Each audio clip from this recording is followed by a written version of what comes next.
Sejam todos bem-vindos, vocês que nos visitam hoje, que estão aqui pela manhã, sejam também muito bem-vindos. Queria cumprimentar meu amigo Roque aqui, seja muito bem-vindo, Roque, é um prazer ter você aqui conosco, colega dos gramados aí, muito bom ter um craque aqui no nosso meio, seja bem-vindo, viu? E em seu nome eu cumprimento a todos que se fazem presentes aqui nessa manhã e vocês que nos acompanham aí pela Rádio Melodia e também aí pela internet. Abra sua Bíblia, eu queria compartilhar um pouco hoje sobre o Salmo 85. Salmos 85. A gente tem falado há algum tempo sobre aproximando de Deus através dos salmos. E eu queria trabalhar mais um deles hoje. Um salmo que fala muito ao meu coração e espero que Deus também possa falar aí ao teu coração. Amém?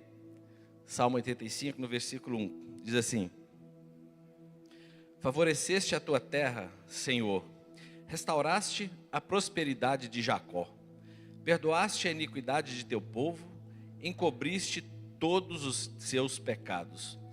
A tua indignação reprimiste a toda, do furor da sua ira te desviaste. Restabelece-nos, ó Deus da nossa salvação, e retira de sobre nós a tua ira. Estarás para sempre irado contra nós? Prolongarás a tua ira por todas as gerações? Será que não tornarás a vivificar-nos, para que em ti se alegre o teu povo? Mostra-nos, Senhor, a tua misericórdia e concede-nos a tua salvação. Escutarei o que Deus, o Senhor, disser, pois falará de paz ao seu povo e aos seus santos, e que jamais caiam em insensatez. Próxima está a salvação dos que o temem, para que a glória habite em nossa terra. A graça e a verdade se encontraram, justiça e paz se beijaram. Da terra brota a verdade, dos céus a justiça baixa o seu olhar.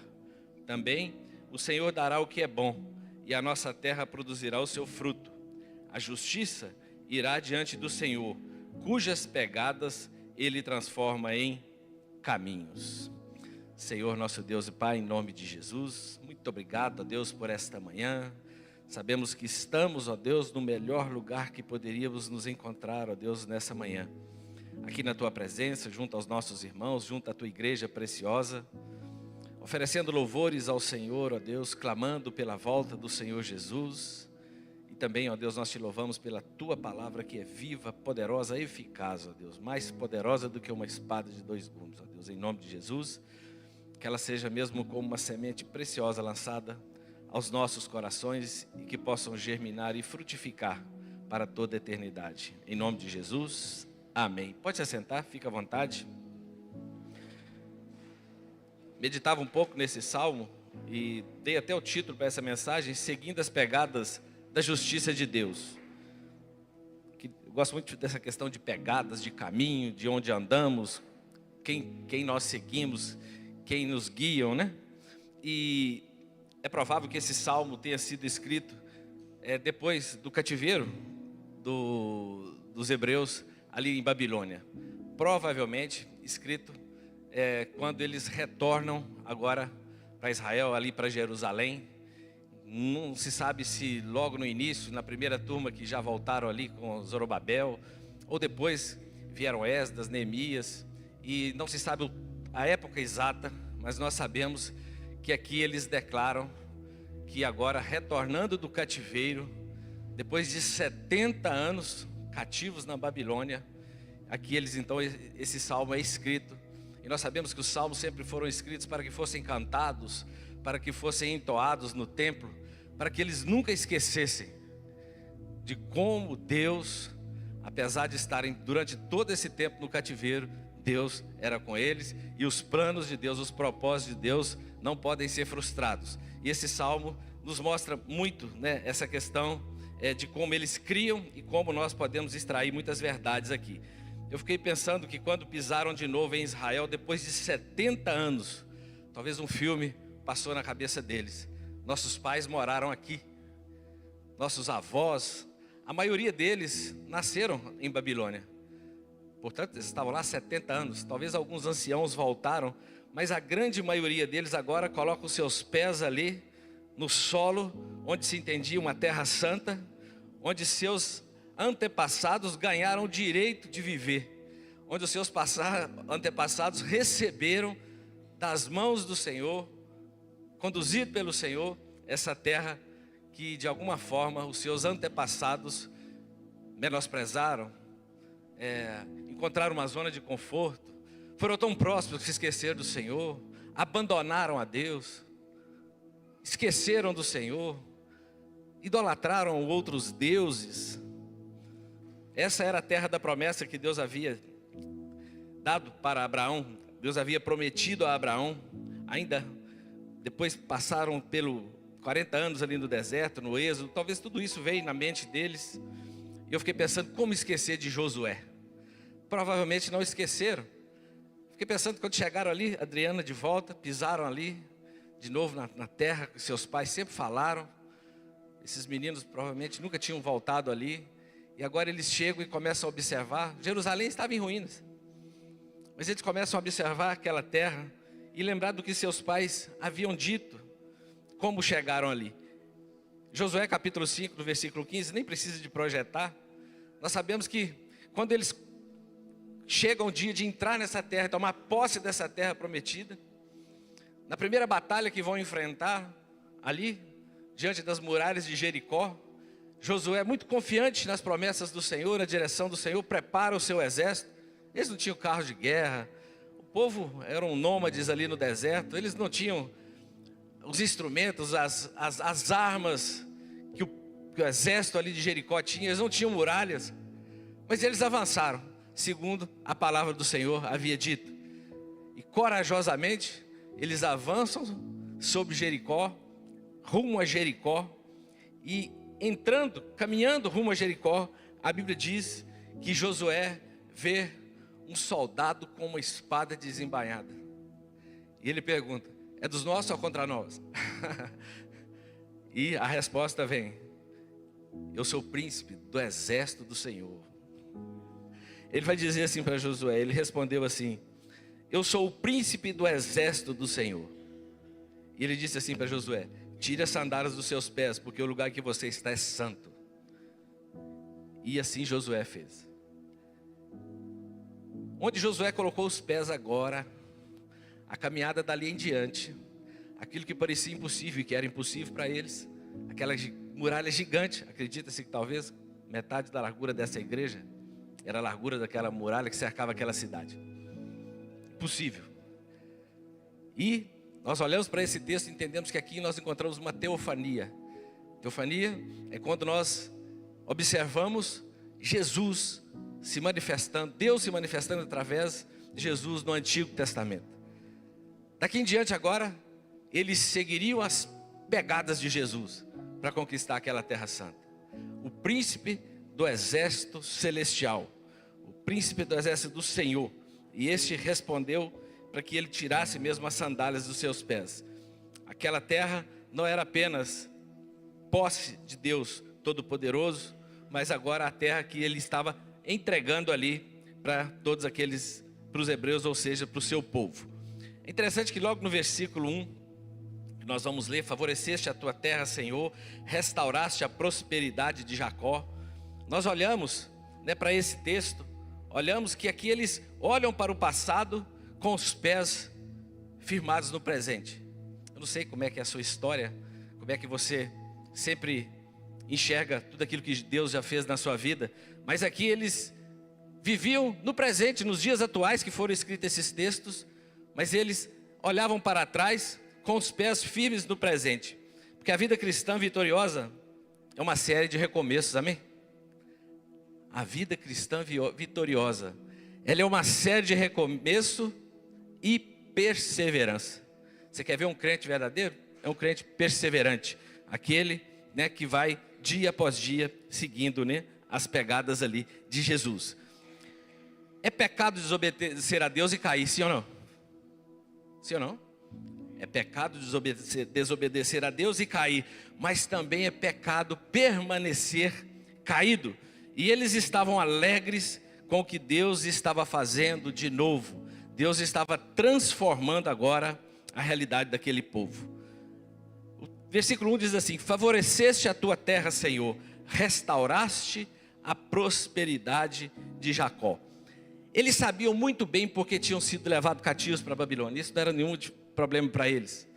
Sabiam que seus pais pecaram, abandonaram a Deus, fizeram tudo contrário a tudo aquilo que Deus havia lhes ordenado. Deus tinha promessa que se eles obedecessem aos seus mandamentos, eles teriam colheita, chuva, eles seriam muito abençoados, como foram durante séculos. Mas foram abandonando a Deus, e durante décadas, durante talvez séculos, Deus enviando seus profetas e dizendo: voltem ao Senhor, voltem ao Senhor. Mas eles assim não observaram isso, então estavam lá sendo tratados pelo Senhor, castigados decorrente dessa desobediência. Eles tinham uma direção, um mandamento do Senhor, que eles poderiam trabalhar a terra, mas no 7º ano ela precisava descansar. Também nunca observaram isso. Eles não tinham nenhuma preocupação com as futuras gerações.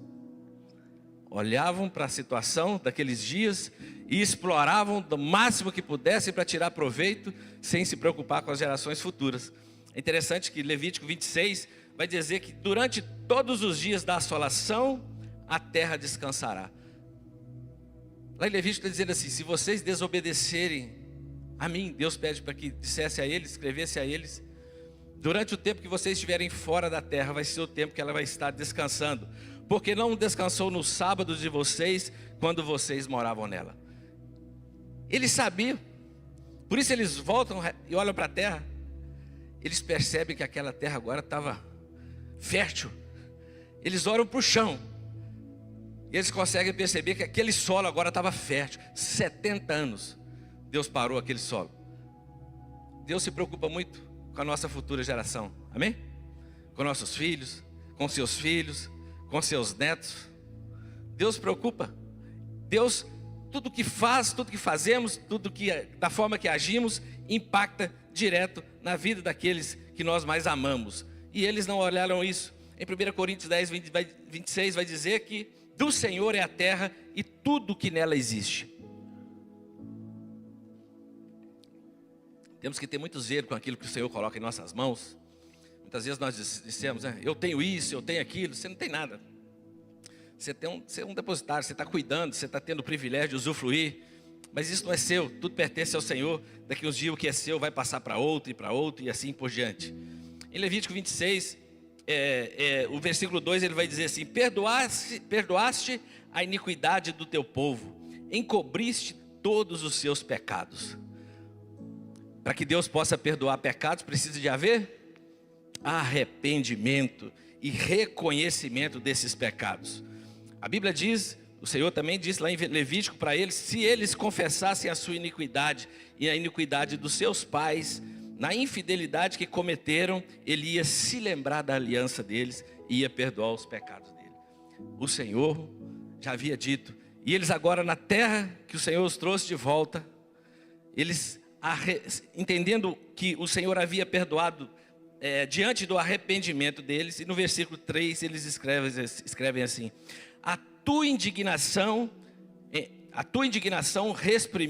reprimiste a toda, do furor da tua ira te desviastes. Deus, aqui esse texto nos mostra como Deus fica irado com o pecado. Deus não compactua com o pecado. Deus não se relaciona com o pecado. Deus nos perdoa. Deus, diante do nosso arrependimento, da nossa confissão, mas Deus não compactua com o pecado. E todo pecado tem consequência. 70 anos no cativeiro. É bom a gente pensar um pouco sobre isso. Quando voltamos para Deus, nós nos arrependemos, confessamos os nossos pecados, e a Bíblia diz que Ele se torna para nós. Pensei em tópico 2 que eu coloquei aqui: com os pés firmes no presente, mas eles ansiavam agora por uma vida transformada dia a dia. Quem quer uma vida transformada dia após dia pelo Senhor? Uma vida transformada, querido, ela é feita diariamente, dia após dia, no Senhor. Ele diz assim, agora eles parece que começam a orar juntos. Dizem assim: restabelece-nos, ó Deus da nossa salvação, retira de nós a tua ira.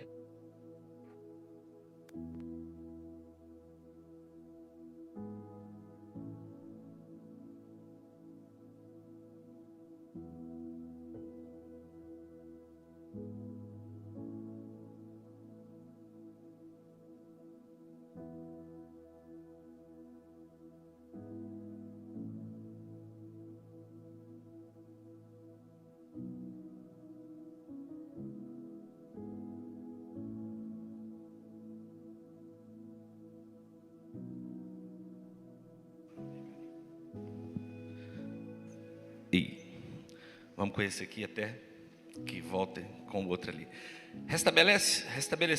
Restabelece-nos, ó Deus da nossa salvação, e retira de sobre nós a tua ira. Estarás para sempre irado contra nós? Prolongarás a tua ira por todas as gerações? Será que não tornarás a vivificar-nos, para que em ti se alegre o teu povo? Mostra-nos, Senhor, a tua misericórdia e concede-nos a tua salvação. A tônica agora aqui nesse texto, nós estamos vendo uma oração. Ele diz: restabelece-nos, vivifica-nos, mostra-nos a sua misericórdia, concede-nos a salvação. Você pode repetir comigo? Restabelece-nos, vivifica-nos, mostra-nos a sua misericórdia, concede-nos a salvação. Isso é poderosíssimo. Eles oram isso, eles cantam isso ali diante de Deus. E aqui uma lição muito importante: não apenas desejavam que a disciplina de Deus se encerrasse em sua geração. Deus, como pai, muitas vezes ele disciplina os seus filhos, amém? Ou seja, disciplina todos os filhos. Deus está sempre tratando conosco. Mas também eles não queriam queriam que fosse passado para os seus filhos e netos aquilo que de fato eles fizeram, que seus pais fizeram. Eles queriam que quebrasse ali toda aquela cadeia de maldição, de tudo aqueles males que vieram diante do pecado dos seus pais. Eles queriam que encerrasse naquele tempo. Mas eles não queriam que seus filhos vivessem isso. Você acha que é possível isso hoje? Demais, querido. Quantos pecados nós cometemos? Talvez você está aqui hoje. Quantos erros? E a família paga caro. O pecado gera morte, morte espiritual. E o pecado traz a desgraça no seio familiar. Profundamente atinge a nossa família. Mas é possível romper com isso como eles fizeram aqui. Quando hoje nós reconhecemos nosso Senhor e Salvador Jesus Cristo.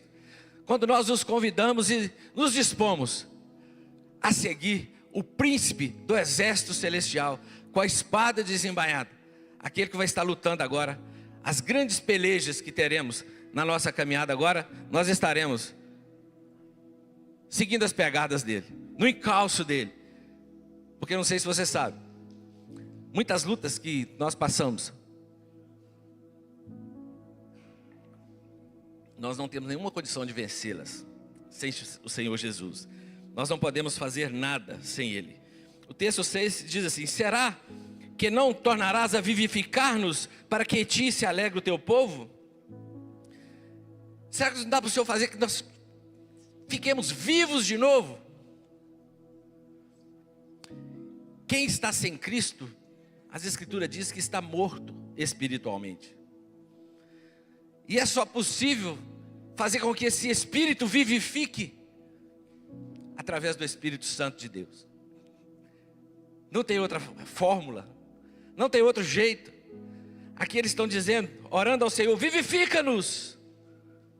E nós sabemos que esse que vivifica, querido, já veio, nasceu, cresceu, pagou um alto preço na cruz, como diz o pastor César, subiu na cruz para que nós não descêssemos ao inferno, foi ressuscitado, hoje está à direita do Pai, governando em seu alto e sublime trono, com o perdão disponível para todos nós. E ele disse que precisava ir para que o Espírito Santo viesse para estar conosco todos os dias. Querido, viver com o coração, com o espírito vivificado, é isso que eles pedem. Sabe por que eles pedem isso? Com certeza eles conheciam aquilo que Deus havia dito a Ezequiel. Ezequiel, um profeta contemporâneo dos seus pais, escreveu para eles, escreveu no período do exílio, deu direções aqui, lá na Babilônia. O Senhor leva Ezequiel a ter uma grande visão, uma visão de um vale de ossos secos. E ele vai dizer: ossos sequíssimos, um povo tudo morto. Deus estava mostrando o estado espiritual de Israel. Deus mostra para ele: você vê, está todo mundo morto espiritualmente falando. Eles não estavam secos, eles estavam sequíssimos. E é essa visão que ele tem. E o Senhor pergunta para ele: filho do homem, será que esses ossos podem reviver? Tornar a ter vida? Ser vivificados? Ele falou assim: Senhor, tu sabes. Querido, Deus sabe. Então ele disse, o Senhor falou para ele: profetiza a estes ossos e diga-lhes: ossos secos, ouçam a palavra do Senhor. O que ele disse? Ossos secos, ouçam a palavra do Senhor. Está aqui, querido. Eu estou tentando falar da palavra do Senhor. Assim diz o Senhor a esses ossos. Pediu para ele que dissesse: eis que farei entrar vocês o Espírito, e vocês viverão.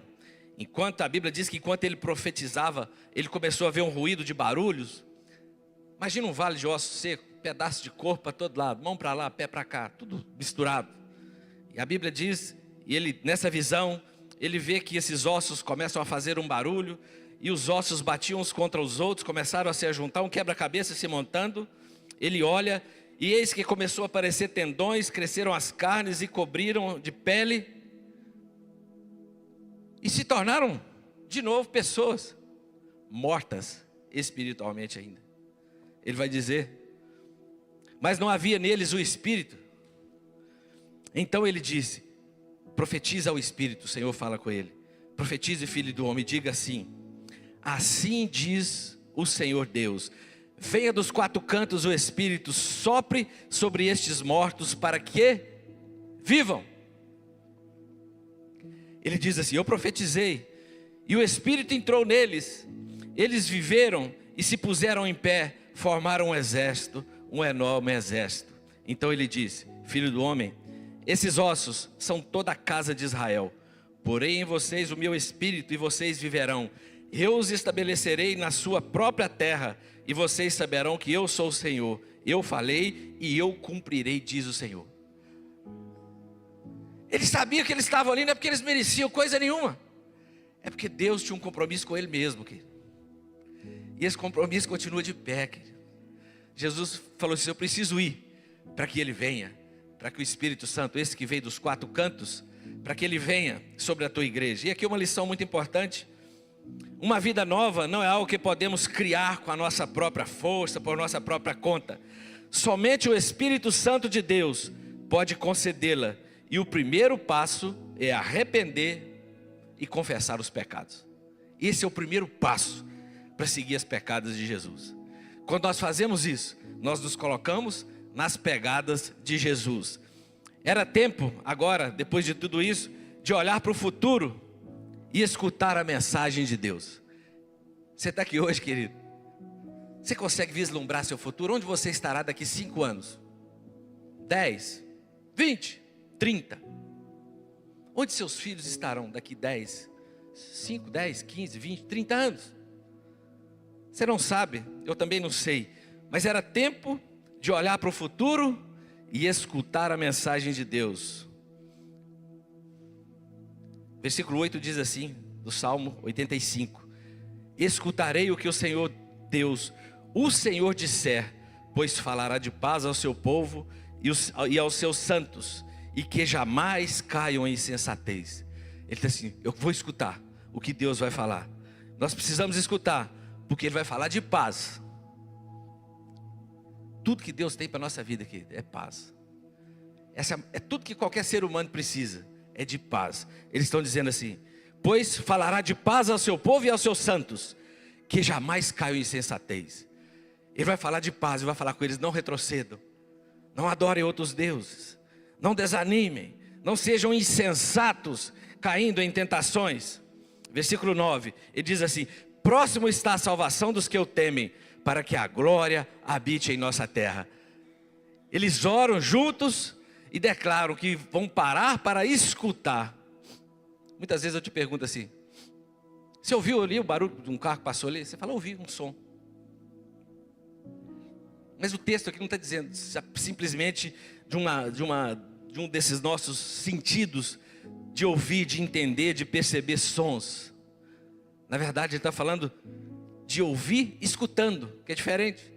Ouvir, talvez você está aqui, eu estou falando, você só está ouvindo e querendo dormir. Isso é ouvir, sem prestar atenção. Ouvir, como ele está dizendo aqui, que tem a ver com escutar, ele está dizendo ouvir com atenção e ter a consciência de que eu estou ouvindo. Então assim, eu estou ouvindo com atenção e sei exatamente o que estou ouvindo. Ele estava dizendo assim, vamos parar para escutar o Senhor. Vamos escutar o que o Senhor tem, porque Ele só fala de paz. É isso que você quer para a sua família? Quem quer isso para a sua família? Quem quer paz para a sua família? Eu quero para mim. Todo dia eu peço ao Senhor. Essa afirmação, escutarei, indica que esse líder agora, falando da primeira pessoa, porque o que Deus estava fazendo é para a nação, mas isso só era possível que cada indivíduo se posicionasse. Nós sabemos que muitos que foram para a Babilônia não voltaram. No final nós vamos entender porque muitos voltaram e porque muitos não voltaram e resolveram suas vidas por lá mesmo, longe do Senhor. A afirmação desse líder é de dar um passo à frente. E ele entendeu que era tempo de calar diante de Deus, escutar a sua mensagem dirigida a eles naquela ocasião. Jeremias já havia dito que o Senhor tinha pensamentos de paz e não de mal, para dar um futuro e uma esperança para eles. Tudo isso Deus já tinha dito. Só que eles tiveram que ficar 70 anos em Babilônia. Partindo para o final, no próximo texto agora eles ampliam a fé e a esperança. E eles declaram, a graça e a verdade se encontram, a justiça e a paz se beijam. Eles aplicam fé e esperança e tudo aquilo agora que eles lembraram. Diante de tudo que eu falei, aplique fé agora. Eles aplicaram fé. Você sabe o que é fé? Nós acreditamos que a maior definição de fé talvez está em Hebreus capítulo 11, no versículo 1. Diz que a fé é a certeza de coisas que se esperam e a convicção de fatos que não se veem. Nós não podemos ver, mas nós esperamos e temos a convicção que Deus fará e nos abençoar. A graça e a verdade se encontraram, a justiça e a paz se beijaram. É como se ele estivesse olhando para a terra antes de dar frutos e dizesse, é fértil.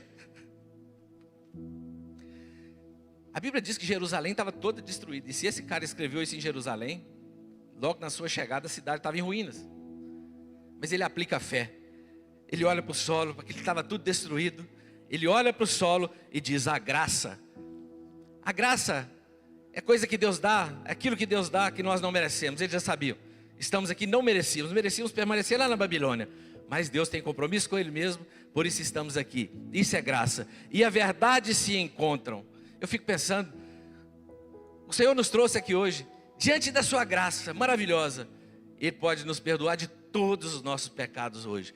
E uma vez que essa graça agora se encontra com a verdade, agora eles podem olhar para o solo, ou seja, justiça e paz se beijam.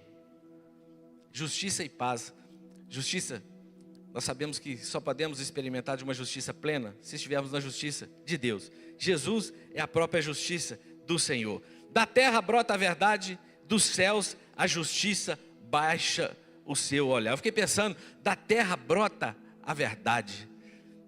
Eles olhavam para a terra, eles aplicaram fé, e eles já declaram que vai brotar. Como é que está a situação lá na sua casa? Está difícil? Você está achando que é o fim? Aos seus olhos parece que não tem jeito? Era isso que estava acontecendo com eles. Mas eles olham, aplicam fé, entendem que o solo é fértil e que vai germinar. A palavra lançada, a Bíblia diz que ela é como uma semente. O pastor Dei falou semana passada. Deus tem compromisso com a semente que cai em solo fértil. Achei muito legal aquilo que ele falou. Porque o Senhor, quando lançou a semente, o semeador, a Bíblia diz que caiu à beira do caminho, no solo pedregulho e no meio dos espinhos. E essas sementes foram sufocadas, morreram. As pedras não cresceram, a outra sufocada, a outra pássaros veio e levou, o diabo veio e arrebatou. Mas aquela que caiu no solo fértil, a Bíblia diz que ela produz a 30, 60 e a 100 por um. Uma semente. Querido, se essa palavra entrar no seu coração, você vai olhar para o solo, parece que está tudo destruído ainda, mas você vai aplicar fé, está fértil. Parece que não, mas está fértil. E essa semente vai germinar. É o que eles estão falando aqui. Da terra brota a verdade. Da terra brota a verdade, dos céus a justiça baixa o seu olhar. Está falando do encontro com o céu e a terra, querido. E nós sabemos que o encontro verdadeiro do céu e a terra, sabe como é que é o nome? Jesus Cristo de Nazaré. É o encontro entre o céu e a terra. E quando ele diz que enviaria o Espírito Santo, ele está dizendo assim: sou eu em vocês. O encontro da terra com o céu.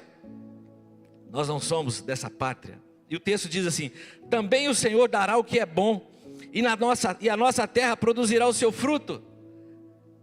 Eles declaram isso. A nossa terra vai produzir fruto, Arlindo. Vai produzir o seu fruto. A justiça irá diante do Senhor, cujas pegadas Ele transforma em caminho. Quando a justiça do Senhor é aquilo que nos conduz, Ele transforma isso num caminho para nós andarmos. Seguro, próspero, cheio de colheitas. Esse povo agora estava pronto para a caminhada diária e preparar as futuras gerações. Quem está disposto a preparar as futuras gerações? Pois é, quem tem menino pequeno, quem tem filho adolescente, quem tem discípulos, né? Quem tem as suas células, você está sempre preparando as futuras gerações. O comportamento deles durante o cativeiro foi determinante para que isso agora fosse uma realidade na vida deles. E agora eu queria voltar lá no início. Tudo isso só foi possível deles estarem em casa de novo, crendo em tudo isso que Deus tinha para eles. Foi determinante da forma que eles comportaram no cativeiro. Querido, Jesus, ele disse que no mundo nós teríamos tribulações. Ele disse que nada seria fácil. Tenha de bom ânimo, eu já venci o mundo. Ele está dizendo, eu já venci, agora é sua vez de vencer. Agora é a sua vez. Como diz o pastor daí, ele não vai vir vencer para você, você vai vencer, seguindo a justiça e a pegada dele. Aí nós vamos vencer, né? Seguindo as pegadas dele. A conclusão é que esse remanescente que retornou para casa, eles foram muito abençoados porque eles observaram as palavras que o profeta havia dito a eles quando eles estavam indo para o cativeiro. Nabucodonosor chegou, destruiu toda Jerusalém. Muitos foram mortos, muitos foram, a grande maioria, presos. Alguns que eram muito pobres, esses ainda permaneceram e ficaram. E aqueles que tinham ali, né, certas conquistas, alguns descendentes de reis, esses foram levados para a Babilônia. Mas a orientação era assim, que Jeremias havia dito para eles: olha, vocês vão passar muito tempo lá. Já pensou? Vocês vão passar muito tempo lá. Assim diz o Senhor dos Exércitos, Deus de Israel, a todos os exilados que eu deportei de Jerusalém para a Babilônia.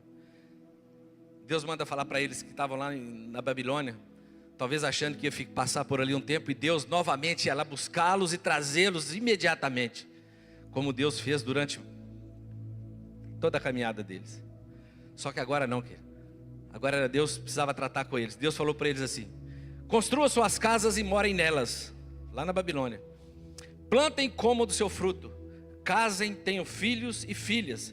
Escolham as esposas para os filhos de vocês e deem as suas filhas em casamento, para que tenham filhos e filhas.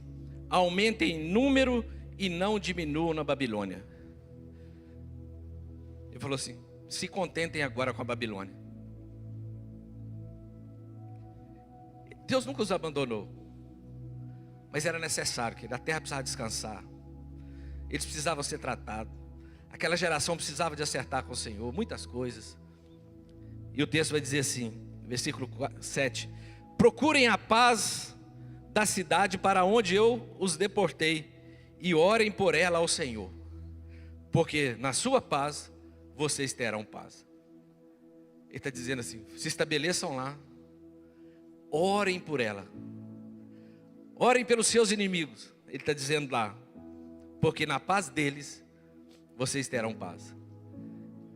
Ele estava dizendo assim: não se esqueçam de mim. Mesmo na dificuldade, ele está assim: ora, que a paz que vier nessa situação que eles estavam passando agora, tão difícil, no caos, a Bíblia diz que o Senhor tem um caminho no meio da tormenta, amém? Nós já sabemos quem é Deus. Ele é o Deus que traz paz em qualquer terremoto que possa haver. Mas Ele diz assim, orem. Ele vai dizer assim, orem por ela ao Senhor. Ele estava dizendo assim, cuidado, não se misturem com eles, nas suas crenças, nas suas ideologias, a cultura talvez um pouco absorvida, eles precisavam de viver, de conviver com eles. Mas ao absorver, a Bíblia tem um livro que trata inteiramente sobre isso, que é o livro de Daniel. Você vai ver o comportamento dele e dos seus colegas em Babilônia.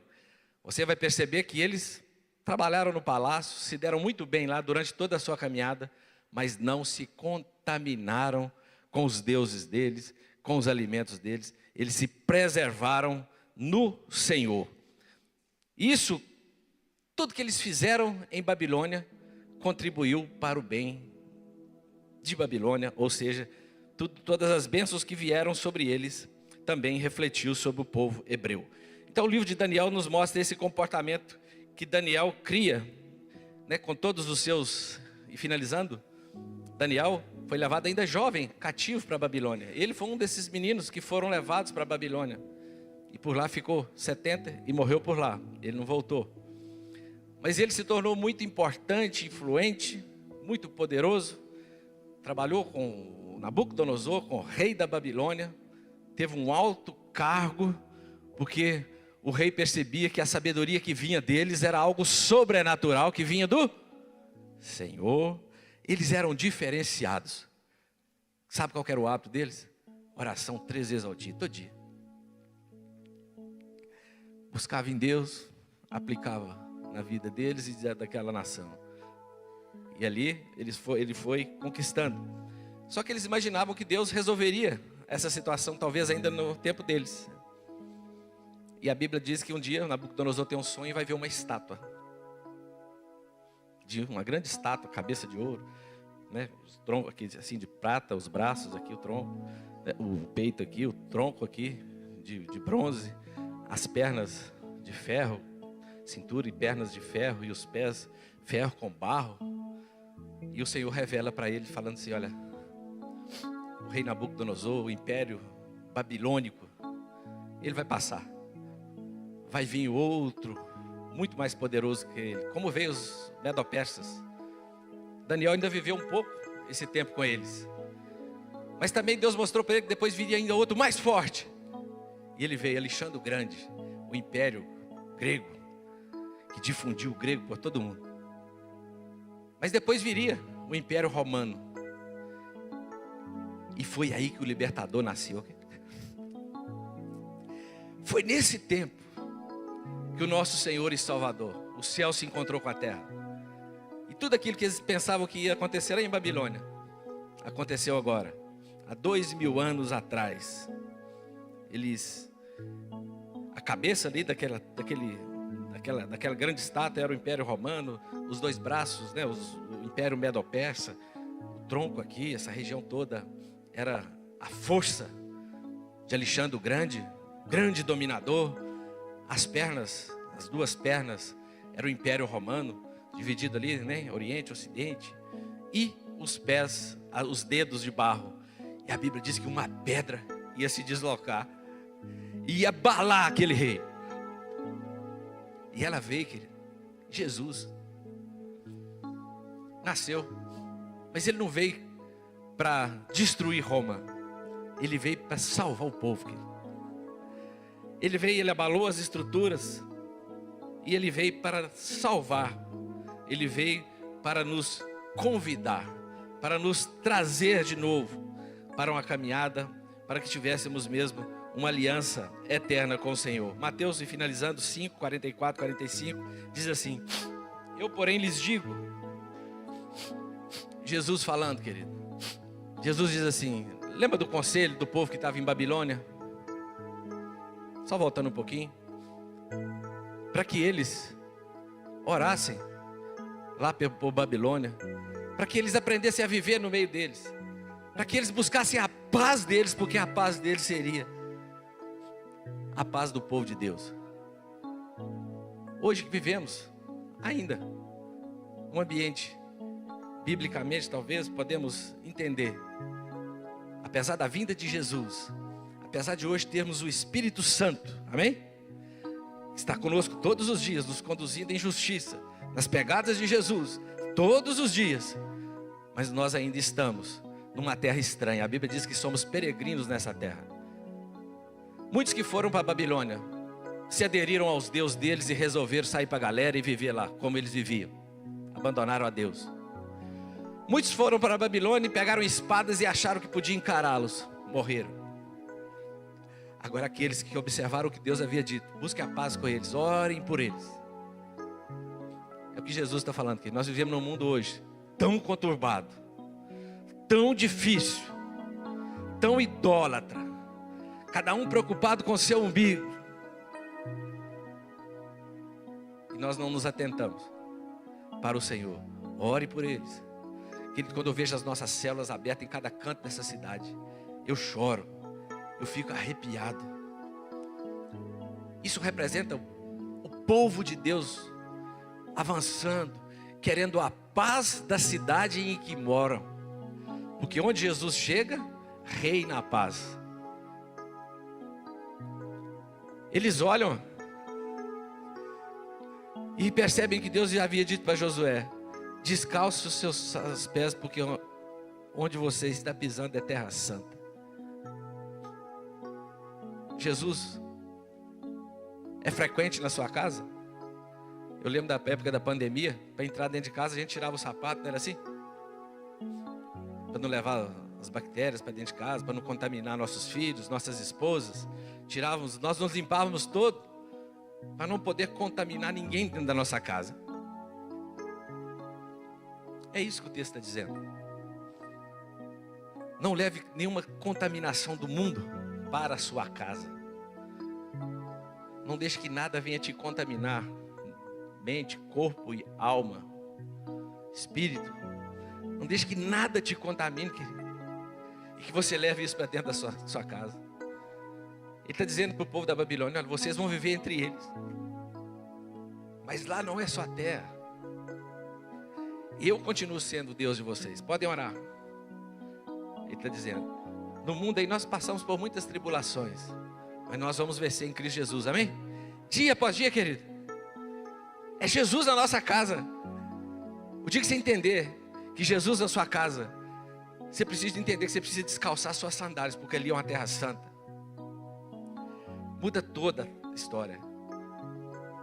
Muda suas palavras, seus olhares, aquilo que você ouve. Muda tudo. Não seremos perfeitos, mas muda tudo. Jesus diz assim, quando já diz que enviaria o Consolador, que estava para partir: deixo com vocês a paz, a minha paz lhes dou, não a dou como o mundo dá. Que o coração de vocês não fique angustiado, nem com medo. Vocês ouviram o que eu disse: vou e volto para junto de vocês. Jesus diz assim: eu vou, mas eu volto para junto de vocês. Se vocês me amassem, ficariam alegres com a minha ida para o Pai, porque o Pai é maior do que eu. Jesus falou que vocês tinham que ficar muito alegres, porque eu vou para o Pai. Porque agora Ele voltaria e estaria com todos, em todos. E assim eu termino sabendo que Ele está presente nesse lugar, amém? Você veio aqui hoje e com muita coragem, se você pudesse descalçar suas sandálias ao entrar na sua casa, reconhecendo. Não estou falando para você tirar o sapato não, é só uma figura. Para você chegar na sua casa e declarar para o Senhor: eu e minha casa serviremos ao Senhor. Josué disse isso. Josué, que era um jovem só entrando, a primeira incursão dele na terra prometida, já com 100 anos, ele profetiza para o futuro: eu e minha casa serviremos ao Senhor. Pegadas da justiça do Senhor, a justiça de Deus nos conduzindo dia após dia, a justiça dele. Qual que é a justiça dele? Maridos honram a esposa, esposa honra o marido. Cuidado com a palavra, aquele que controla a língua controla todo o corpo. Filhos, honra os seus pais e terás vida longa. Tudo isso vai trazer no bojo. Honra o seu patrão, o patrão honra o seu funcionário. Cuidado com o que você diz, ame seus inimigos, ore por eles. Tudo isso. Pensou tudo isso ensinado em casa aqui? Pensou você ensinando tudo isso para o seu filho todo dia? Glória a Deus por isso.